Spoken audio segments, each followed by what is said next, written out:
Temple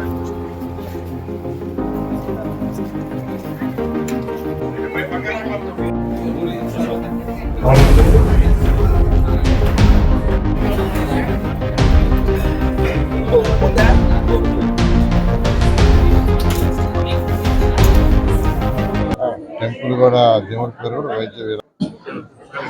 ఈరోజు నెల్లూరులోని వైద్య వీరరాఘవ స్వామి యొక్క టెంపుల్ని నేను ఎక్స్ మేయర్ అజీజ్ గారు ఇద్దరం యాక్చువల్గా ఈరోజు దర్శించుకోవడం జరిగింది. ఎంతో పవిత్రమైన టెంపుల్. ఆరోగ్యం సరిగా లేని వారు ఇక్కడ వచ్చి స్వామిని దర్శించుకుని వారు మొక్కుంటే ఆరోగ్యం తగ్గుతున్న నమ్మకం ప్రజలకు ఉంది. ఇది 400 సంవత్సరాల పైగా ఉన్న చరిత్ర కలిగిన టెంపుల్. దీన్ని యొక్క శాసనసభ్యులు శ్రీధర్ రెడ్డి గారు దీన్ని ఎంతో బాగా డెవలప్ చేశారు. వారిని కూడా నేను అభినందిస్తున్నాను. ఫ్యూచర్లో దీన్ని అన్ని విధాలు డెవలప్ చేసేదానికి ప్రభుత్వం నుంచి అన్ని సహకారాలు ఉంటాయి.